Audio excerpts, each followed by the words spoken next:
Welcome to this short journey through time, looking at the history of theatre and entertainment in Buxton's Pavilion Gardens.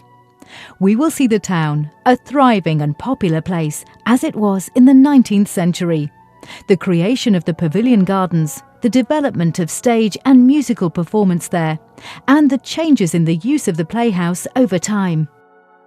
Nestled in the hills of Derbyshire's beautiful Peak District lies the spa town of Buxton. With the addition of the railway in 1863, it became within easy reach of the growing industrial centres of Derby and Manchester. The people of Buxton and a growing number of visitors enjoyed entertainment of many kinds. Bands playing in open spaces.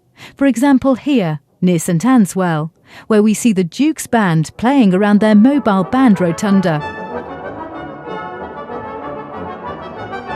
There were also many stages where plays were performed.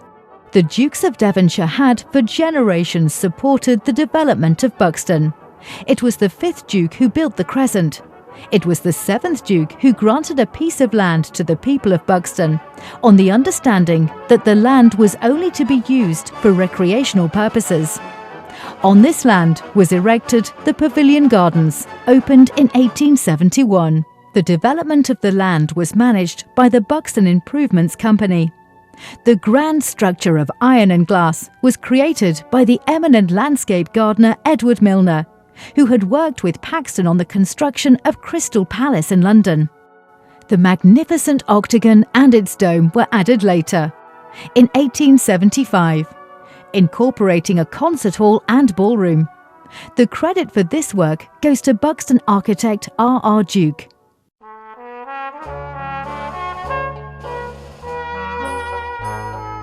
There was a roller skating park to the west of the octagon. Today, this space is occupied by the swimming pool building, which was opened by HRH the Princess Anne in the 1970s.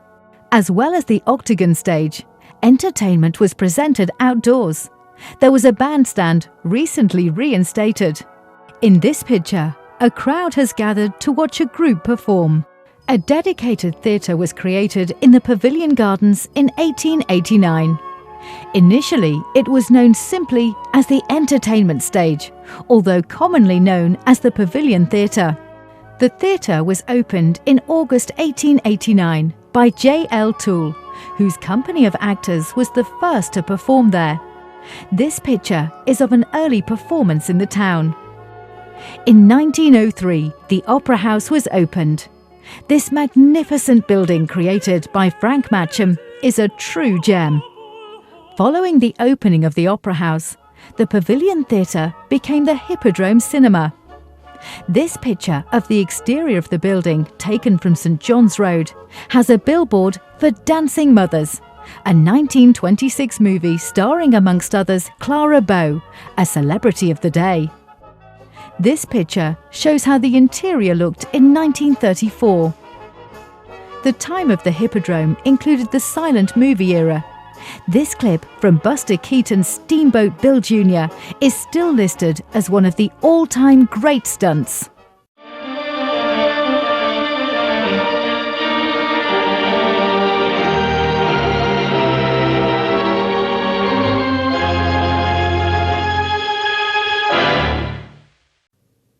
In 1935, the Hippodrome was reborn as the Playhouse Theatre. This development saw the creation of the Art Deco-style proscenium arch and other features of the building which have been retained in the present redevelopment. The Playhouse presented both professional and local community performances, both musical and theatrical. The Buxton Repertory Company was based here under the guidance of the nationally known theatrical producer Anthony Hawtrey during the 1940s and 50s. Later, Buxton's Amateur Dramatic and Operatic Society, BADOS, put on many performances at the Playhouse. The following pictures show just a few of these.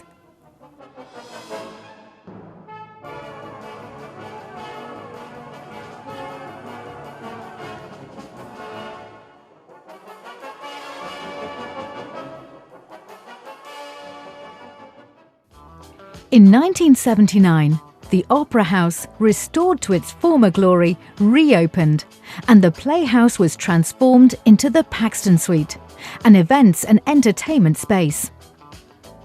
With the informal layout and suspended ceiling, the atmosphere was relaxed and friendly, an ideal place for many functions, including discos, exhibitions, conferences, and more.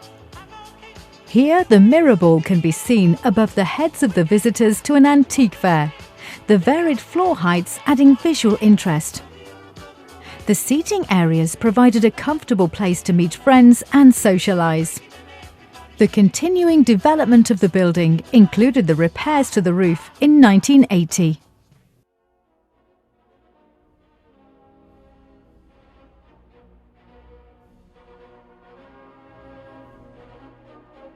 Today's exciting redevelopment blends the historical Art Deco features of the building with state-of-the-art facilities to provide a unique multi-purpose exhibition, presentation, function and theatre space.